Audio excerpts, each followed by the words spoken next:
kami po ni Sen Sherwin and the chair uh, are treating you with all uh, due respect bilang katrabaho namin sa gobyerno.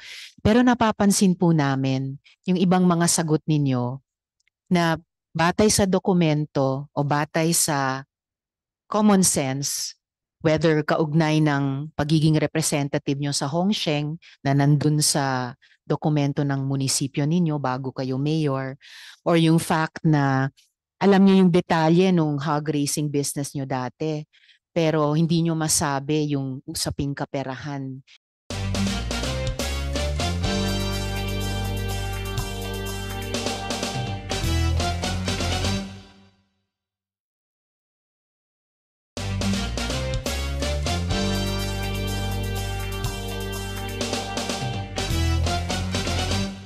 And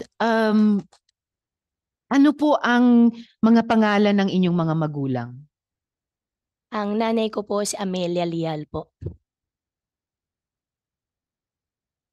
At ang ama po ninyo? Angelito Go po.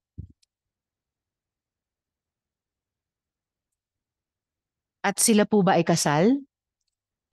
Your Honor, hindi po ako masyado sigurado po.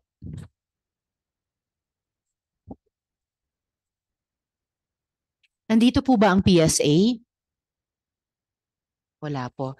All right, the chair will write them. Sa ngayon, yun yung mga unang tanong ko kay Mayor Sen Sherwin. You have the floor. Thank you, Madam Chairman. Thank you rin sa mga preliminary questions.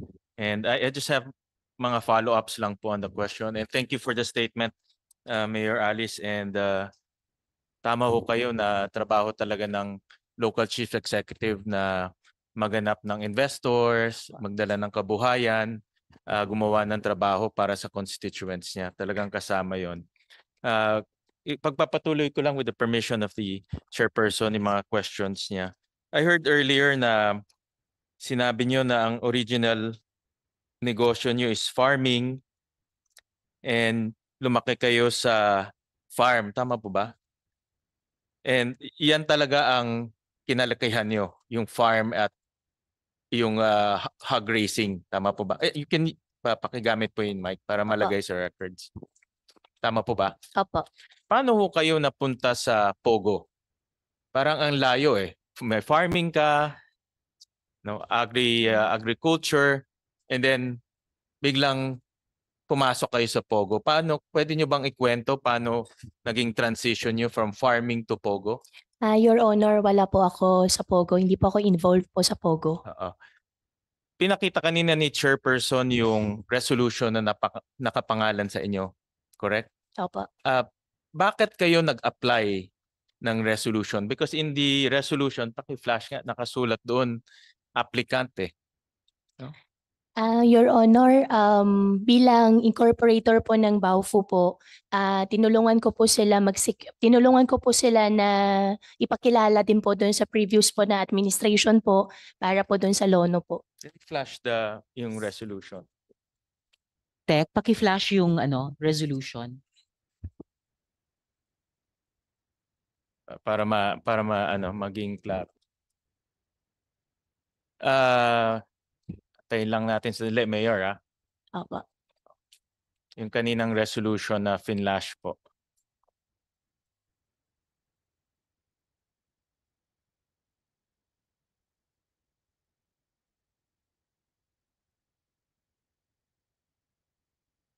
Yan. A resolution interposing no objection to the application. So kayo po yung applicant nitong, balik tayo, ng Hongsheng, correct?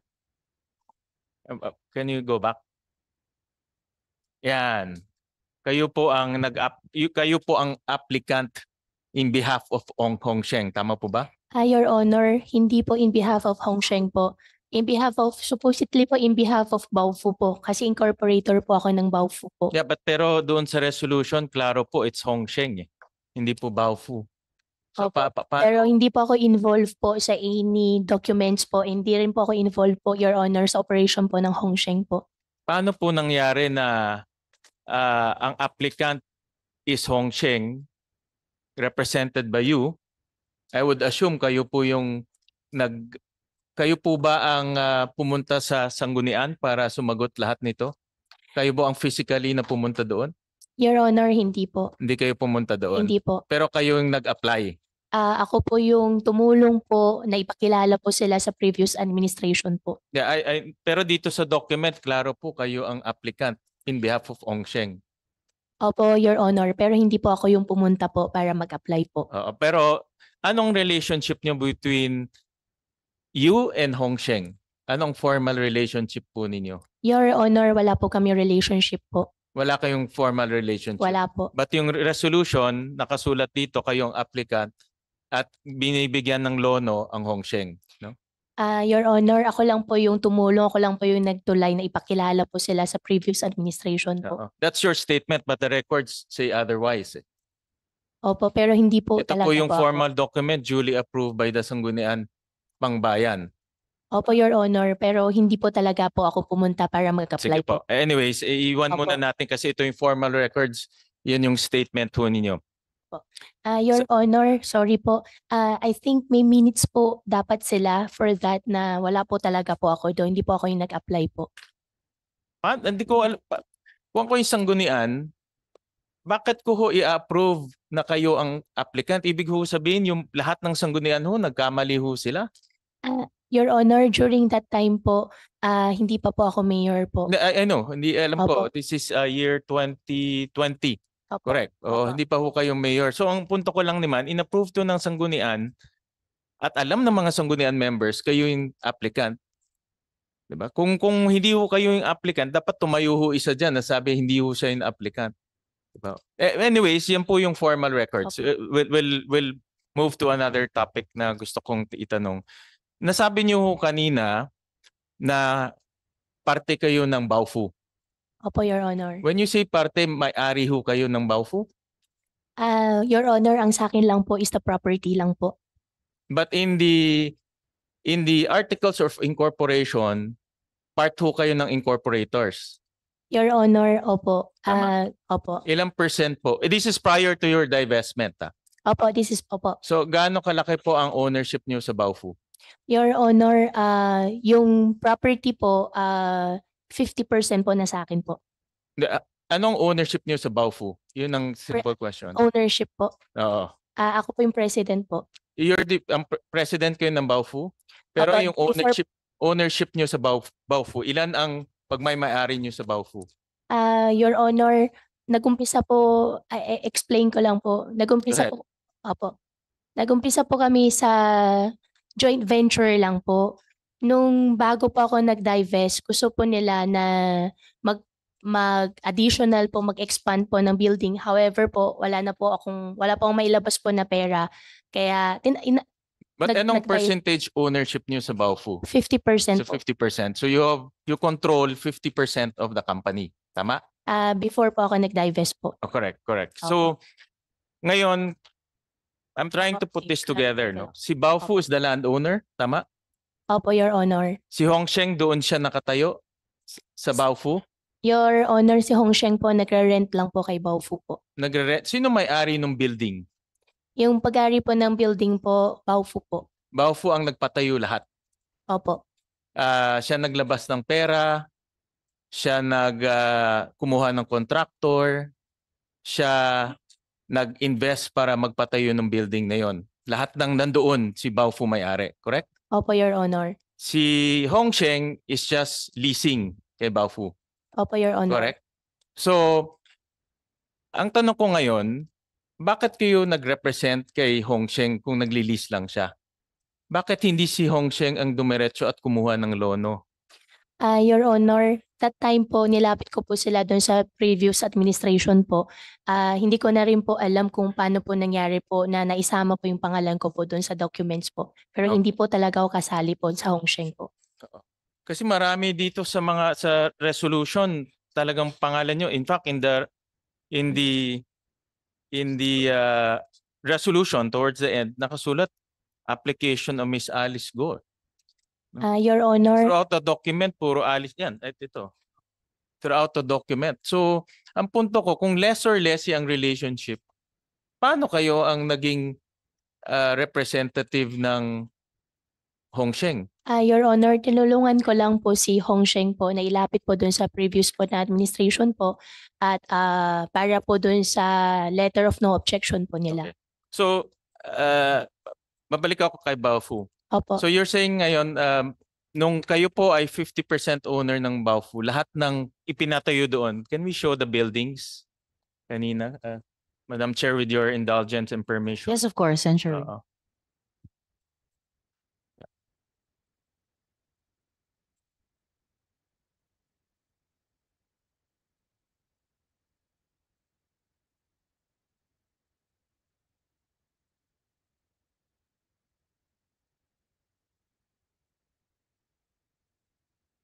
Yan. Yan. So lahat ho to. Lahat ng building na yan, the mall, the villa, the apartment buildings, the offices, pinatayo to lahat ng Baofu. Your Honor, before po ako nag-divest po, hindi pa po siya ganun karami po. So nung nung nag-divest nung 2022 before, no? Siya rin nagpatayo niyan. Ano yung mga nakatayo dito 2022 and before? Wala pa po yung mga villa po eh. Foundation pa lang po halos. Okay, correct. Pero meron ng mall, Wala pa po. meron ng apartment buildings, As I believe so po, baka may structure na po. meron ng offices.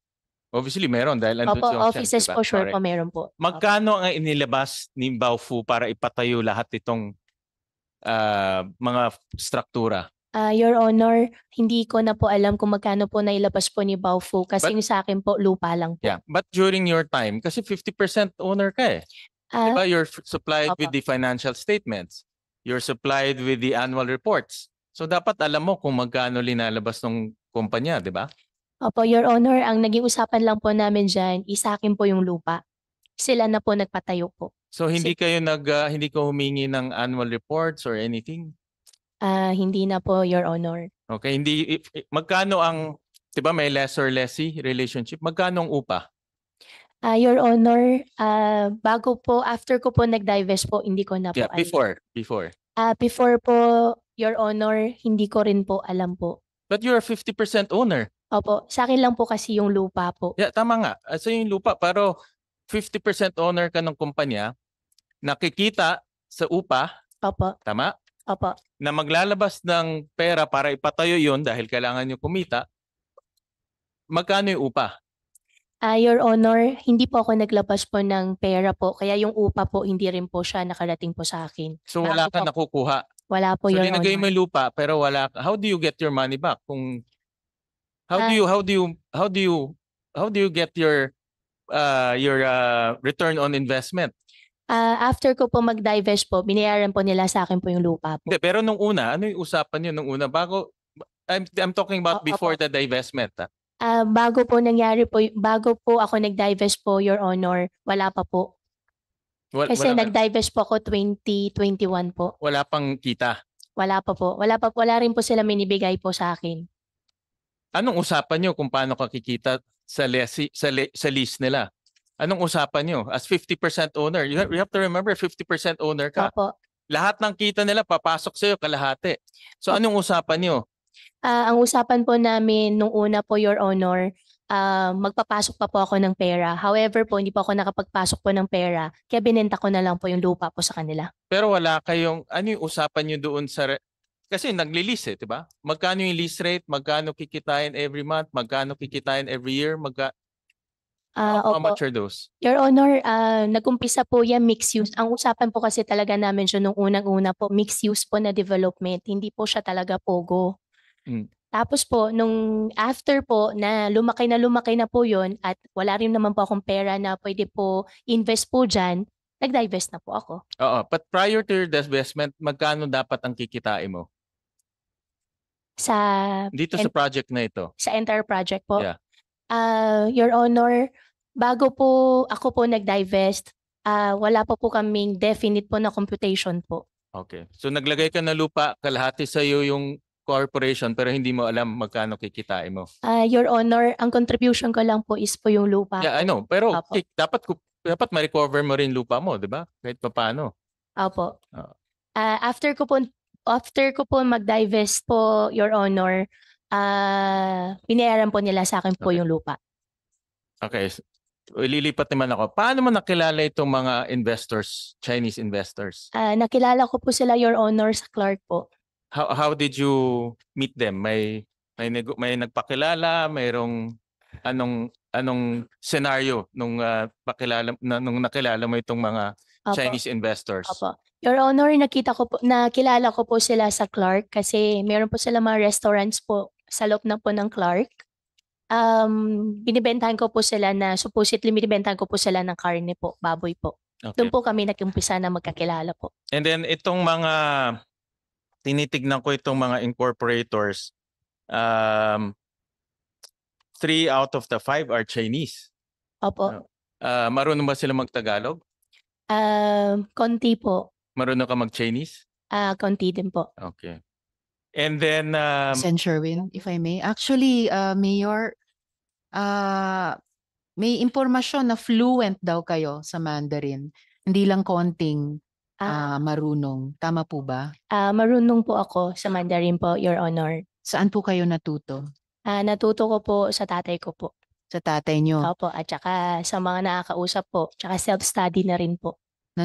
Homeschooled kayo pero natuto kayo Opo. sa ama ninyo at sa mga kausap nyo. Opo. All right. Thank you, Sen. Sherwin. Thank you. Thank you. And then may nagpakilala ba sa'yo dito sa mga investors? How is it scenario? Is it ano ba yan? May socials ba? Sino nagpakilala sa iyo dito sa mga investors? Your Honor, nakilala ko po sila sa restaurants din po nila.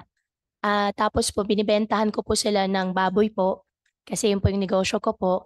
Tapos doon na po nag-umpisa po, Your Honor. Okay, doon na nag-umpisa. Opo. And then I think yung advantage mo is you can communicate with them. Yes po, isa I would na po assume. yun. Oo, isa. Opo. Okay. And then how did you meet itong si Wang Jiyang? Siya po yung may-ari po ng restaurant po. Siya yung may-ari ng restaurant. Opo. Can we flash yung last slide? Last slide ng PAOK. Can we flash to muna? Itong incorporation papers. Yeah.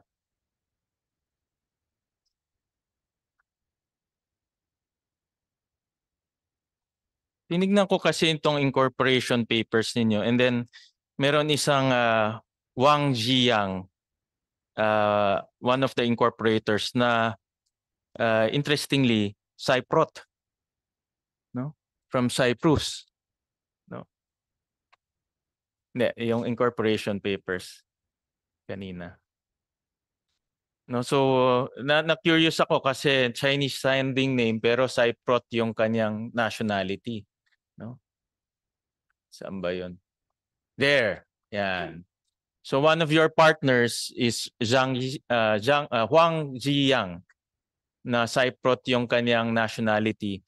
And I saw kanina in the presentation ng PAOK, si Wang Jiyang is a fugitive. Now, can we flash that yung sa PAOK? Yan. No? Na sabi rin kanina ni Dr. Casio is also hawak niya is 4 na passport. Isa diyan is 3 passports. Isa diyan is a Cyprus passport, no?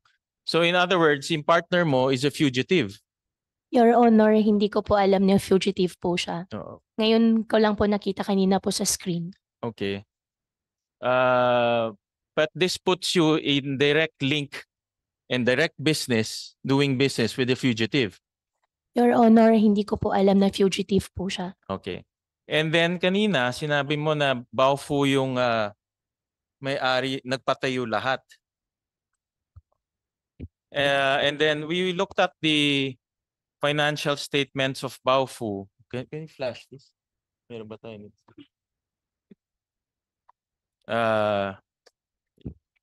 I-flash lang namin. Lumalabas yung kanyang capital is only 1.2 million. No? Ang asset niya is only, I'll flash it, no, but I'll dictate it for now. 1.2 million in asset, 0 liabilities, 1.2 in equity.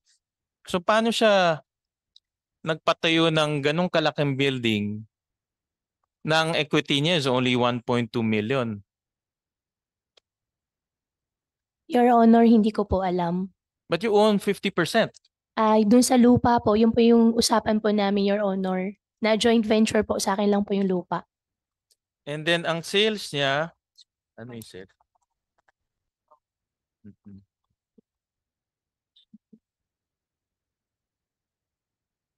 See? And then when we looked at the sales, nasaan yung sales? Zero sales. I will flash it later, no? Zero sales. So, yan, Madam Chair, this is the asset. You mentioned earlier that lahat ng papatayo doon ay Baofu ang magpapatayo. And then next slide is the sales. Kikita siya sa lease. Pero pag titignan namin ng sales, wala naman siyang lease. No? Lease rental. No? And then succeedingly, hindi na siya nag-file ng GIS. No? So my point here is, Madam Chairman, is maraming red flags eh, no? Number one is fugitive yung isang partner. Number two, sa financial statements, hindi naka-declare yung assets and hindi rin naka-declare yung kanyang sales, no? And then yung kaninang applicant, sinasabi nyo na hindi kayo yung applicant, but clearly Hongsheng is the one granted by the letter of no objection on which kayo ang nag-apply noon, no? And then I have another question, no? Kilala niyo ba si Miss Telma Laranan? You know si Miss Telma Laranan? Your Honor, hindi po. Siya yung president ng Hongsheng. President, treasurer, chairman of Hongsheng. Your Honor, hindi ko po Hindi siya mo siya kilala. nakilala? Hindi ko po siya nakilala. Sino kausap mo sa Hongsheng? Kasi Ang- siya yung president, I would assume, siya yung president. Siya yung chairman, siya yung treasurer. I would assume, siya yung lalapit sa inyo para kumausap. So sino kausap niyo sa Hongsheng? Your Honor, meron po isang Chinese, ang pangalan po niya ay Shi Chun Chan. Po dun sa Hongsheng, siya po yung lumapit po. At bilang incorporator po ng Baofu, tinulungan ko lang po sila na makilala po ng previous administration po. Si Si Chun Chan. Opo. Wala dito sa incorporation ng papers ng Hongsheng eh. So never nyo nakusap si Telma Laranan? Never po. Okay, kasi nung chinek namin sa Google Earth at nag-check kami rin ng itsura ng bahay niya. And this is subject for validation, Madam Chair. Pakilabas nga yung picture ng bahay ni Telma.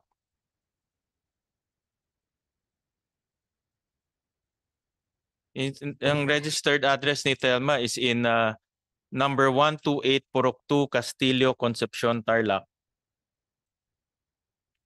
Yan, we nag-Google Earth kami. And then we did the street view, the next slide.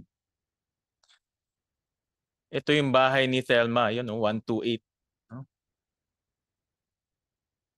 So ito yung nagli-lease doon sa Baofu buildings na renade nung 2013. So parang para sa akin pag tinignan ko, Yusek Gilbert, parang hindi yata papasa ito as Pogo operator, no? But this is the owner of Hongsheng. The owner of Hongsheng lives here, si Telma Laranan. So never nyo nakausap si Telma Laranan? Your Honor, hindi ko po siya kilala at never ko po siya Ang nakausap. contact lang ninyo ay si Shishu Chan. Opo. Okay. Siya po yung lumapit po sa akin, Your Honor. Pinakilala ko lang po siya sa previous administration po. Okay. Anong position ni Shishu Chan sa Hongsheng? Ang pinakilala po niya sa akin, siya po yung sa Hongsheng po. Nagpapatulong po na ilapit po sila sa previous administration po. Yeah, Yun lang but po yung anong position niya doon? Is he the general manager? Anong position hindi niya? ko na po maalala po, Your Honor. And then kanina na-mention ni Madam Chair si Walter Wong. Opo. Sino si Walter Wong? Si Walter Ong po, lumapit po siya sa akin February 27 po yata this year. Yung last po na punta po niya sa akin sa opisina po. May pinapa-receive po siya isang statement po na sinasabi po niya na wala pong nangyayaring torture at hindi po totoo yung mga allegations po. He's connected to Zudwan Zuyan. po. Opo. He's connected to Zuyan. He's the general manager. Opo, Zuyan. he's the general But manager. kanina, Madam Chair, interestingly, yung pinakita niyong PLDT, can you flash? Hindi siya general manager ng Hongsheng, but general manager ng Zunyuan. Can we flash that? But general manager siya ng Hongsheng. So, si Walter Wong, is he working for both companies? Your Honor, hindi ko po alam at dahil po hindi po ako involved po sa Pogo kaya hindi ko po talaga alam po, Your Honor. Kasi dito ang representation niya is Hongsheng eh. Your So Honor, he's representing Zunyuan and in the papers, Hongsheng rin ang kanyang representation. Balik tayo. opo. Yan. Your Honor, hindi po ako involved po sa Pogo kaya hindi ko po din talaga po alam, Your Honor. All right. But this person, Madam Chair, itong taong to is the connection between Hongsheng and Zunyuan because of this document. Yeah. So, Madam Chair, that's for all for now, and I'll just continue my questions as we go along. Thank you, Sen Sherwin. I have one more follow-up question kay Mayor. Pero, ma'am, napapansin nyo naman na kami po ni Sen Sherwin and the chair are treating you with all due respect bilang katrabaho namin sa gobyerno. Pero napapansin po namin yung ibang mga sagot ninyo na batay sa dokumento o batay sa common sense, whether kaugnay ng pagiging representative nyo sa Hongsheng na nandun sa dokumento ng munisipyo ninyo bago kayo mayor, or yung fact na alam nyo yung detalye nung hog racing business nyo dati, pero hindi nyo masabi yung usaping kaperahan dito sa Baofu na higit na napakalaking pera or other matters na mukhang hindi accurate or hindi makatotohanan ng pagkasagot.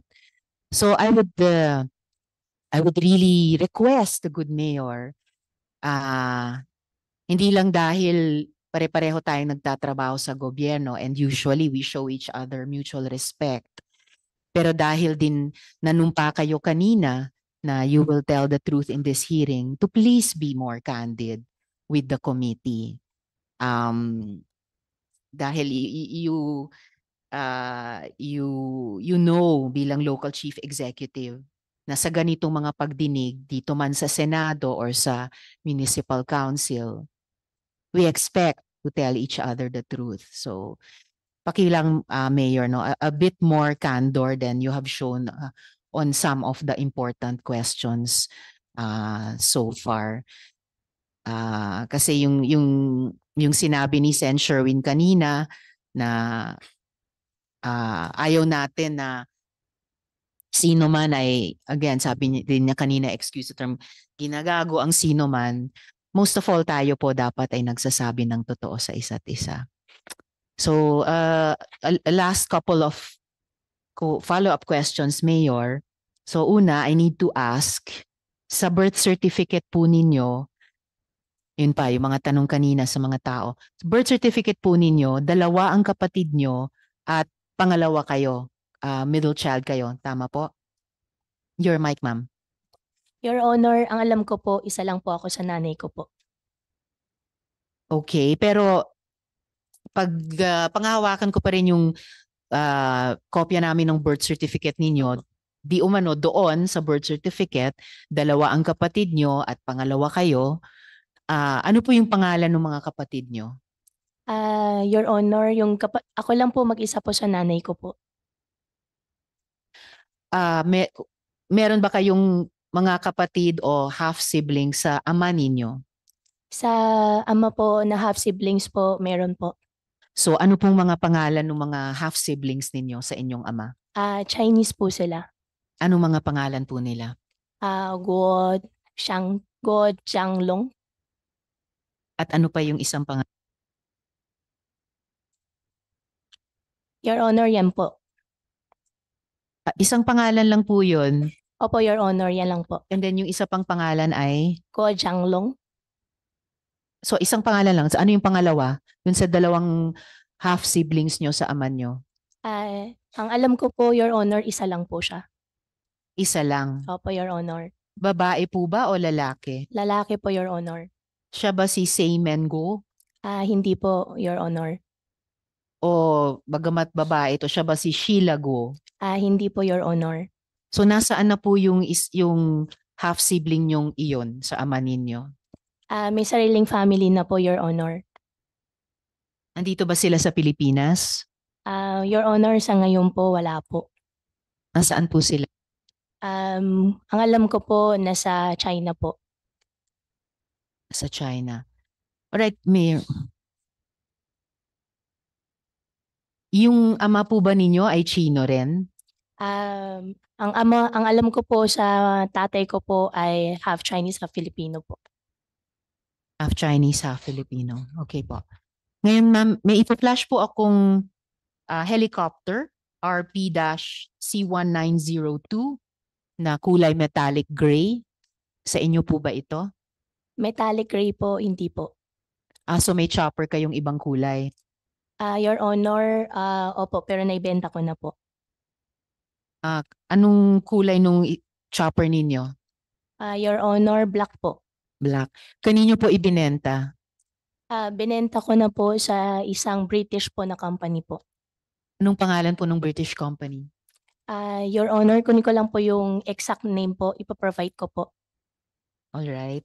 Opo. So intayin po namin yon during this hearing. Actually, Opo. now that I look at it, metallic gray ba to or black ba to? Baka ito naman yung chopper nyo na ibinenta nyo sa British company. Mukhang metallic, mukhang itim na mukhang may pink stripes. Stripe? Opo, Ito black po ba ang po. chopper nyo?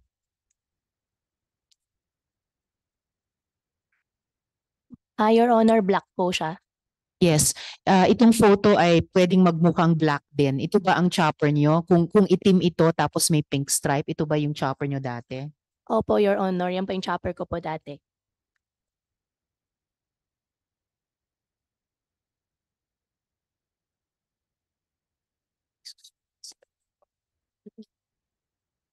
Akala ko po, sabi nyo kanina, lalo na ngayon post-COVID, mababa ang kita sa hog racing kasi unstable, fluctuating ang prices dahil sa African swine flu. Pero nakabili kayo noon ng chopper?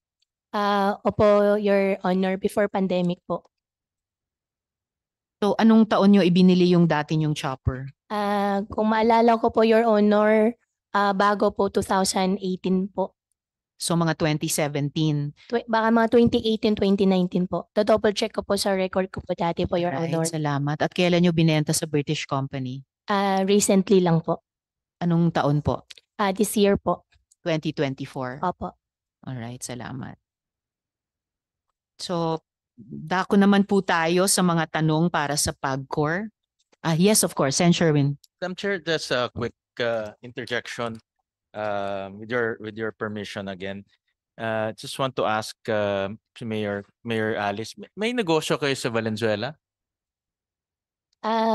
Dati po, nung kabataan ko po, meron po yung magulang ko po sa Valenzuela po. Okay. And then I saw in one of the incorporation papers, we'll just flash it, yung the same personalities na na-mention ni Madam Chair, sila ikaw no, si Alice, si itong Simen, Sheila, Jan Jongguo, Lin Wenyi.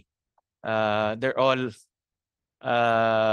meron silang residents sa Valenzuela, is that correct? Your Honor, saan po sa Yan, si 58T Kanumay Santiago. po. Malapit yan sa bahay namin actually. Opo. No? Kami 60 Santiago, ito 58. No? Sa bungad kami, ito sa dulo. No? Opo. So, same street kami. No? Same street. So, did you reside? Tumira ka ba sa Valenzuela? Tumira po ako parang, kung di po ako magkakamali, 1 taon po. Okay, dito sa address na ito. 52 T 58. Kanumay, ay 58, opo. 58. And then, itong negosyo is QJJ Embroidery Center Incorporated. Opo. So you were also in embroidery? Yung magulang po. Yung magulang mo sa Opo. embroidery. Okay. But interestingly, nung pina-check ko ito sa aming business permit section, walang ganyan na company in Valenzuela now and in the past. Your Honor, ngayon po wala na po. Before po, hindi ko rin po alam kasi bata pa lang po ako nun. Okay. Opo. Okay. Pasensya na po. Okay. And then nung pina-check ko itong 58 T Santiago, itong address is exactly the same address kung saan isa sa mga kaibigan namin nakatira doon. So kilala ko, in other words, kilala ko yung may-ari nito, yung Baile family. Opo. No? So, were you leasing with them? Ano bang relationship niyo with them? Your Honor, hindi ko na po alam kasi bata pa lang po ako nun. Oo. How old were you nung tumira ka doon? More or less? Teenage life po. Mga teenage, within what Opo. age to what age? Hindi ko na po masyado maalala po, Your Honor. Okay, but teenage. But do you know this family, yung Baile family? Do you know them? Ano pong family po, Your Honor? Ang last name nila Baile. Baile, B-A-Y-L-E. Hindi ko po Hindi niyo maalala alam. po. Opo. Oo. Hindi kayo umuupa doon sa kanila or? Hindi ko na po maalala po, Your Honor. Okay, sige. Opo. All right. Thank you. Thank you, Madam Chair. Salamat, Sen. Sherwin. Kung maaari ko ring mag-follow-up question dun sa document na iyon, pwedeng ipakita ulit yung dokumento ng embroidery company.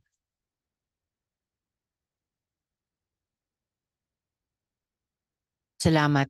Ayan, Mayor. Di tulad sa pinakita ko po kaninang GIS na nandun sina Seymen Go at Sheila Go na may middle initial na L. Dito, Leal. Pareho nung sa inyo. So, kayo dito, Alice Leal Go, sila Seymen Leal Go, at Sheila Leal Go. Eksaktong parehong pangalan at parehong ang address. So, sino po silang dalawa batay sa dokumentong ito? Opo, Your Honor, hindi ko po alam po. Just saying, Mayor, mukhang hindi nyo po pinagbibigyan yung hiling ng chair kanina. Sino naman yung Jan Zhongguo? Siya ba yung binanggit ninyo kaninang sabi nyo nag-iisang kapatid nyo, half-sibling sa ama? Hindi po. Sino po siya? Yan po yung Chinese name po ng tatay ko po. Sila yon. Opo. Sila yung ama nyo. Si Opo. Jan Zhongguo. Opo. Ano ulit yung Filipino name nila nandito sa notes ko? Ano po yung Filipino name ng ama nyo? Angelito Go po. Angelito. Okay. So dun sa isang ipinakita ko pang dokumento kanina, kaugnay yung GIS ng meat shop. So yung Jan Zhongguo doon ay ama nyo. Dung po, Your Honor, sorry po.